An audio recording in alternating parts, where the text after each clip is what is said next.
On behalf of the Department of Ancient Scripture at Brigham Young University, it's my privilege to welcome each of you to our roundtable discussion of the Book of Mormon. Today I'm very happy to be with three of my colleagues from BYU. We have Professor Keith Wilson and Professor Camille Fronk Olson and Professor Dana Pike. It's always good to be with you, and I'm looking forward to studying 1 Nephi chapters 16 through 18. So let's jump into it and see how we do. Brother Pike, would you be so kind as to give us a brief overview of these three chapters? Sure. These are some of the stories that we know best, I think, about the early Nephi record here. That it's interesting. In previous sessions have talked about Nephi's vision that he records in chapters 11 through 14. Chapter 15, he tries to teach some things to his brothers, and they're not particularly receptive, and he's, I think, frustrated but also sorry at the hardness of their hearts. In chapter 16, we hear in verse 6 that these things all took place in the valley of Lemuel. Well, Lehi and Sarai and their family got to the valley of Lemuel back in chapter 2, 1 Nephi 2. So all of the visions and the things that we've heard about so far have taken place in that geographic context, down in the western side of the Arabian Peninsula near the Red Sea. Chapters 16, 17, and 18, they're going to travel down to the southern end of the Arabian Peninsula, build a boat, sail across the ocean, and arrive at the end of chapter 18 in the promised land, the Americas. So there's a lot of activity here. So it's more narrative, but with some important principles, some important lessons included for us. So, and while we won't have a lot of time to talk about this show and tell, how certain can we be about these geographical locations in today's geography? Well, this is the part of the Book of Mormon we know best as far as geography goes. We know where Jerusalem is. Right.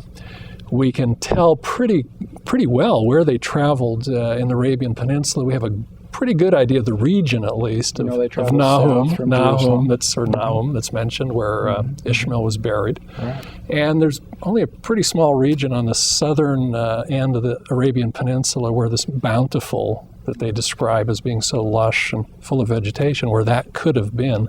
And while there are Latter-day Saints who disagree a little bit on this or that, I should say, some of them might think they disagree more than a little bit on this or that.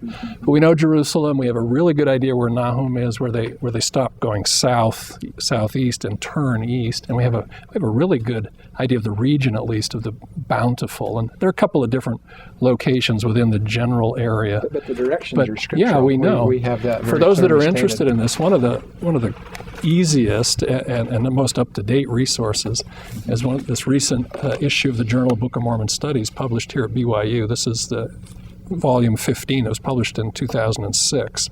And it's got a great overview of what the latest and best thinking from the Latter-day Saint experts who have studied this, and not just studied it here, but been on the ground in the Arabian Peninsula. And Lehi and Sarai's, Ishmael's, their family's journey would have taken them, again, from Jerusalem down through the Arabian Peninsula into, at the southern end, a little bit of Yemen and Oman as we know them today. So it's great to be able to have that sense, that connection to Old World geography that we can have and understand based on Nephi's account. Dana, don't you want to tone that down just a little bit since you were the editor of that volume? Oh, just thank you, Keith. So anyway, back to 1 Nephi 16 here. It's very well done, having guest editor. Let's underline the guest part. Kent Brown has been the editor for a while. Well, the chapter 16 begins with, Nephi has been teaching his brothers, talking about the visions of the tree of life that both Nephi and Lehi had seen, right? And how receptive are they to the counsel and direction Nephi is giving them? Thou hast declared unto us hard things more than we are able to bear, they said. I think it is interesting that when our hearts aren't softened, that the Word of God can sound appear very hard and challenging, even frightening perhaps to them. Yeah. And in verse 2, Nephi announces his great principle. I know that I've spoken hard things against the wicked according to the truth, and the guilty take the truth to be hard. That's a great general principle, and I believe it. We sometimes forget he's saying this to his brothers. Yeah, that was a stiff family home even. Yeah, he's giving them a whack on the side of the head with his older brothers. Now, it's true that he tells us in 2 Nephi chapter 5 that he produced the small plates and manufactured them and wrote on them 30 years after they left Jerusalem. But he's basing this, so he's basing it on his memory. He's also basing it on his earlier accounts that he's written of this. And so, I don't know, is that a direct quote? Is that just how he feels 30 years later? Either way, it's a good principle, and it lets us see a little bit of the sense of, again, the frustration that he was feeling with the family situation. Dulled the acrimony and the tension that was there. We talk about how resistant these older brothers are, but apparently in verse 5, though, there's some humility and direction coming that they follow, right? Every once in a while, let's read that. Let's read verse 5. Keith, would you mind reading that for us? And it came to pass that they did humble themselves before the Lord, insomuch that I had joy and great hopes of them, that they would walk in the paths of righteousness. Keep going there, or maybe the following verse or two. Now all these things were said and done as my father dwelt in a tent in the valley which he called Lemuel. And it came to pass that I, Nephi, took one of the daughters of Ishmael to wife, and also my brethren took of the daughters of Ishmael to wife, and also Zoram took the eldest daughter of Ishmael to wife. Sounds like Ishmael had a real reputation here. Oh, boy. I have to admit some suspicion there, and correct me about this, but, we have the boys repenting and doing things the right way, and they get married. Do you think there was any strategy on their parts there? I don't know. I mean, it's a real phenomenon, though. I was thinking a different track. There's a whole world of social and family activity hiding behind that one verse. That's right. Who arranged the marriage? Were they arranged, as was typically the case? Who decided? The parents presumably decided which son in this family was married to which daughter in this family. How did they all feel about it? How did they feel about it? We know how Nephi felt exceedingly. Yes, he seems to have been quite happy with it. He liked his dance card. My perception there is Ishmael, to give consent for his daughters to marry, would have to have some sense those boys would treat them well, and I see what you're saying. and maybe even to be faithful. Yeah. And so they may have been. I don't know. That's just a thought that I had as I worked with that over the years of people repenting to go to the temple or to go on a mission and so forth, and yet it may not be sincere. Sometimes it's more superficial than sincere. That's right. You get a slight plug here also with Lehi fulfilling all the commandments of the Lord. I think that's a great verse 8. This is a nice summary because this is a transition. They're about to leave, and he's saying, what are the commandments that they fulfilled? And as some of my older children struggle to get married, I look at them and say, look, don't make me break the commandments. Go out and find something. We talk about Lehi being, so faithful and fulfilling his mission here, so to speak, but we also have evidence in this wonderful chapter that Lehi wasn't a perfect man. Yeah, but before we get to that, before we leave verse 8, I like to think about, again, what has Lehi done that fulfilled all the commandments of the Lord? He took his family and left Jerusalem, went into the wilderness, and didn't bring, as Nephi reminds us, didn't bring all of their valuables. Right. He sent his sons back to retrieve the plates of brass. He sent his sons back to get Ishmael and his family with the daughters. And he's taught his family what he saw in vision. And now the sons and the daughters are marrying, and so everything that they needed to do to that point in time has been accomplished, as best as Nephi summarizes it. And not necessarily these overwhelming, larger than life. I mean, there were some challenges that they had, but the Lord gave that instruction. It came in steps, and they accomplished them over time, in months or however long they've been in the valley. In this autobiographical record that he's writing, then it also is fascinating that he includes that as almost in a preface, and then now in the chapter he's going to tell us a time when his dad did stumble, and things were really tough. It's almost like he wants to say, don't debunk the Lord's prophet here. He does even have his own struggles from time to time. So you see the two of them coming together in a nice blend. Even with the great resources, we've skipped over the Leahona. It doesn't use that word by name or that ball by name here. Of course, Keith, you brought your Liahona with us. All right. Courtesy of some some Jerusalem wood carvers there. Our little table decoration. Yeah. In fact, before we move on, maybe we ought to talk about the Liahona just for a second there. In verse 10 is where it's first mentioned, right? 10, and then over again it's explained in a little more detail over in 28 and 29. Mm-hmm.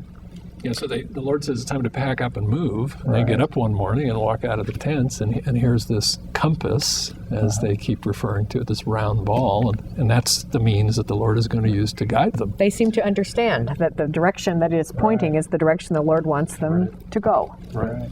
Pointers and also writing would appear, right? So it's interactive, which is just kind of mind-boggling to think of it. I mean, it's a little bit. Some divine technology. Yeah. It's 600 what we BC. have today. You'd have a Palm Pilot there with two different screens. GPS. With a GPS. Yeah. The only difference is the modem would have a hard link to God, which is somewhat. Well, that's wireless, Keith. Yeah. Okay. Of course, in verse 28, as you mentioned, Keith, we have an explanation of how the Liahona worked. It was based on their faithfulness, their diligence, and so forth, right? Yeah, there's a great line. I'm not Keith, but there's a great line there from Nephi that the Liahona worked according to the faith, the diligence, and the heed that this family gave to it. Right. And Latter-day Church leaders, as well as many gospel teachers, I'm sure, have made the link between revelation, inspiration in our own lives, coming as we give faith, exercise faith, and give heed to and diligently strive to keep the commandments, give heed to the inspiration of the Spirit and the Lord's Word. We have direction and come into our lives. This is it's a historical event as we accept it, but it's a great concept that transfers nicely into our individual lives. And in section 130 of the Doctrine and Covenants also teaches that whatever intelligence we attain unto in this life, so what we take with us into the next life seems to come from that through our obedience and our diligence. Faith and heed seem to be a lot to do with that obedience. So how do we make sense of Lehi, this great prophet we've been introduced to these first several chapters, now murmuring? Well, can I give the lead into that? He tells us, Nephi reports to us in verse 13, they travel for a while and then they turn, or they're going south-southwest, I should say. They pitch their tents at this place called Shazar, that they call Shazar. But what I think is interesting is they're traveling in the first number of days, verse 15 and following, they have lots of food, everything's going well. So they're off to a good start. And that kind of prefaces then what happens when they stop later, verse 17, after they've traveled for the space of many days. And that's Nephi's way of just saying, we went for a long ways, and he doesn't care about how exact it is at this point. Set up their tents. That's when his bow breaks. So it's not that they've been hungry all along. Things have been pretty good for them in the first leg of this journey after they left the valley of Lemuel. But then things change. And we learn later that his brother's bows have lost their springs. Nephi's is broken. It seems like they did depend a lot on Nephi. Nephi seems to have been a major supplier hunter here. Yes. How could you tell us about Nephi's response to Lehi? Well, yeah, when things become so hard that we even see Lehi, the prophet, the patriarch, murmur, I think one thing, it's a clear reminder that none of us is without the need of the atonement of Jesus Christ, that we all have our failings. We are part of fallen earth, and that includes the patriarch, the prophet, the great Lehi. And Nephi, in many ways, seems to have been unflappable through all of this. Verse 23, he said, I, Nephi, did make out of wood a bow. So he's resourceful. He comes up with the best he could. And then he comes to his father and asks him to pray and inquire where he should go to hunt with his bow. Again, putting faith first in God and remembering that God would not turn his back on Lehi if Lehi would turn to God. And there's a great healing there that happens that Nephi is part of. Facilitates. Yeah, and I can't help but think though that perhaps Sariah might be in here. I've never forgotten Sariah. Sure she is, but that's you don't hear about her. But you don't hear about her. But the thing of it is, we saw her go through her crises back in chapter 5. Right. And it was a major crisis. And then she says, now I know. And I think it's interesting that she had that experience before they went to get the other women. And I can't help but think that the other women would have been strengthened by her testimony. And she'd have had a sense of supports and comforts and community there. And I think it was something that the Lord had in mind from the very beginning. It wasn't enough just to have the priesthood leader in the family have the witness and the strength.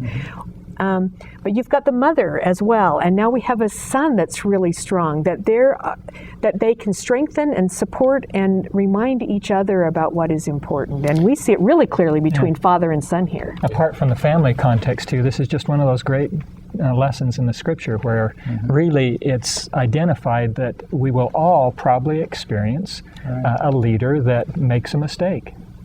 And Nephi then sets us such a good pattern here to show how he doesn't chastise his leader. Right. He goes to him and supports him, even though he's stumbled and been having some difficulty. And who chastises the leader? The Lord does. Nephi just says, lead me to your calling. Exactly. Elder Marion Hanks gave a great talk on this BYU, I think 1960, talking about this very principle where Nephi, instead of taking over and saying, Dad's out of line here, going to his father and helping him regain the confidence and express the faith that he needed to so that he could continue to fill his prophetic leadership. We're kind of switching roles here, but I had a dear friend I was talking to just a few days ago, and there was a time when he wasn't so active in the church. He was living in Germany, out away from the central body of the church, and his bishop was very ill, and he requested that my friend, who was not active, come to the hospital and pray with him and bless him.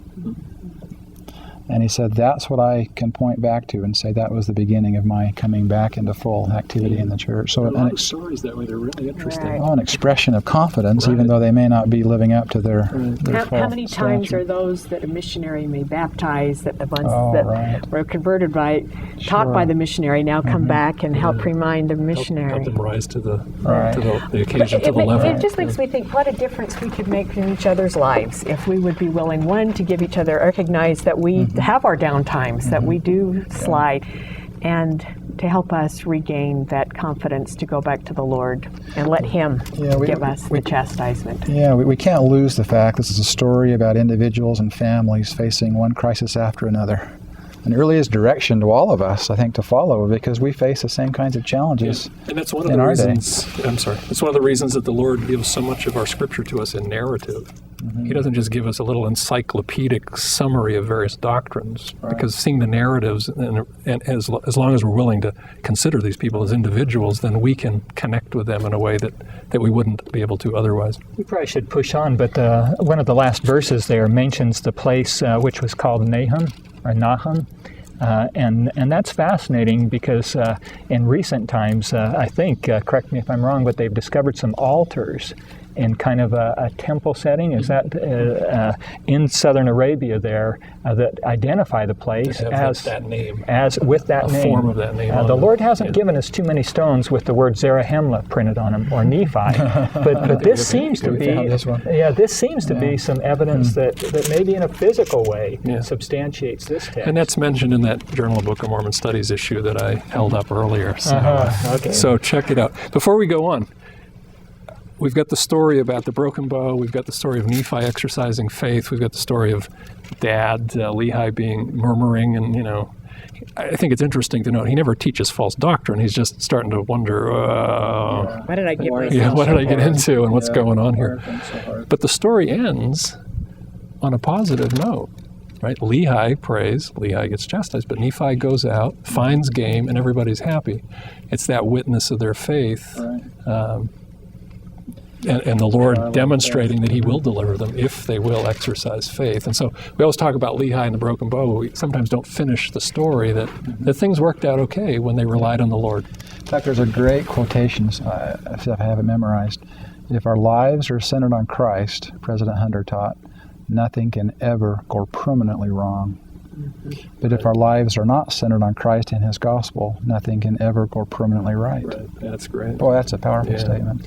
Describes what's happening. And we see here, that, these 3 chapters, 16, 17, 18, we see that over and over again. It's not without challenge. Their life is full of challenges, but the Lord delivers them through the challenges. And I think it's marvelous the way they actually recognize the Lord's hand in the midst of those challenges. The way he describes it at the end of verse 29, and thus we see that by small means the Lord can bring about great things.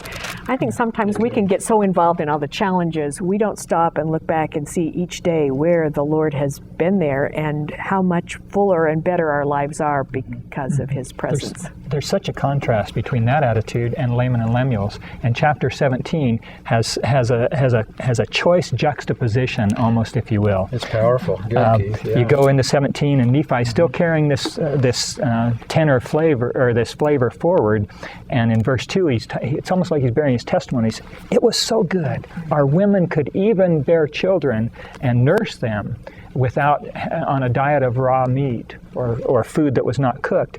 And scarcely 15 or 18 verses later, in verse 20, you have Laman and Lemuel giving their version. Same food, same sun, same wind, same everything. And what's their take on it? Life was the pits. It would have been better for us not to have been born than to have to go through this. Well, it's interesting in chapter 17, since we've pushed on to that, they arrive in this place that they call Bountiful. Somewhere, we call it the Dhofar region on the southern coast of Dana. This is one candidate. There are 2 or 3 candidates of where Bountiful was exactly. They're all in the same region. It's a good description. But always looked like that, yeah. And after being in the wilderness, the Arabian Peninsula, this would have been heaven on earth to them as far as the conditions that they lived. Verse 4 of chapter 17 tells us they were in the wilderness for 8 years, and we don't know what occupied all of their time. Nephi is pretty silent on the day-to-day activities, except for certain specific occasions that he felt to include. But that's quite a long time. Whether that included some of the time at Bountiful and the shipbuilding or not, we're not entirely sure either. There's disagreement over how to interpret that. But they're on the road for a long time. This isn't a 3-month journey. How many miles, too? Do you remember some of those estimates? One that I saw was 2,400 miles.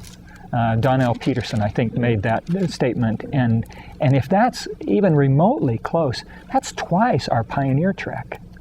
Yeah. But how long did it take the pioneers to make that same trek? It wasn't 8 years. No. Yeah. So that's what tells you there's something else going on there's there. There's an arduous journey here that we just have kind of skimmed over in small plates account. There's a couple of more things in chapter 17. Our time is, of course, drawing to a close here, but perhaps we shouldn't miss chapter 17, verse 41, where they allude back to the Israelites traveling in the wilderness. Yeah. And of course, there's obviously a real parallel between the 2 groups here in many ways. Well, even in verse 22, 23, and following, Nephi is using the scriptures to talk about the exodus from Egypt, how the Lord chose Moses and showed His power bringing the Egyptians out. And what can we learn from this for our experience we're having here? Right. Yeah, and it's interesting to note that these people, I think Nephi sees this clearly and relates it as he goes along, that they were in their own exodus situation. Mm-hmm. The Lord was leading them out of one land, sustaining them in the wilderness, even though there were trials and challenges, and eventually at the end of chapter 18 delivers them to another land of promise, their land of promise. It talks about putting the brazen serpent upon the pole, and yet many were lost. That Numbers 21 account. And we quote this, but I think this is wonderful to see where it is, that why did so many people not look? I mean, you think it would be, all they had to do was look, but the simpleness of the way and how often what the Lord is asking us to do is very simple, but we create the roadblocks to make it difficult. Yeah, we want complexity, don't we, oftentimes, to hide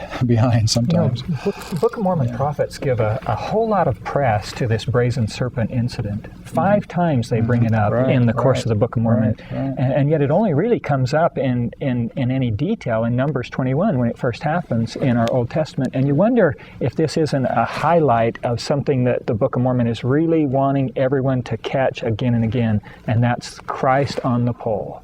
And our part. And what is that? Looking to Him. To look. Right. I think It's one of those not places, complicated. it isn't complicated. I think one of the places where it comes up a little bit later in the Book of Mormon It is just a couple verses before we get to the verse that says, "And it is by grace we are saved, after all we can do." Yeah, and I think this is a good illustration of what we've talked about here, but also in previous sessions when we've talked about 11 and 12 and 13, 14, and so on.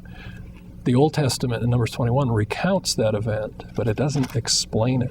But the Book of Mormon authors want to make sure we understand that that's symbolism, it's a typology of Christ and what he did for us. Alma summarizes it so well in Alma 37:47 when he says, "Look to God and live." That's a good, wonderful phrase.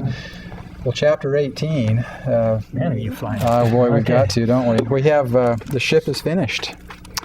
Or I should say the ship is being built and then finished, right? Well, in 17, the Lord's instructing Nephi to build it. Right. Chapter 17, and the brothers resist. Finally, in chapter 18, at the beginning, after some more chastening and hard times, then the brothers join in. In fact, in chapter 18, verse 2, "And I, Nephi, did not work the timbers," of course, building the ship, "after the manner which was learned by men."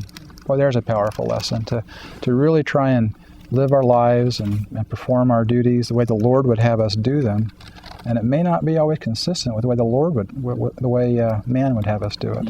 Oftentimes there's a contradiction there.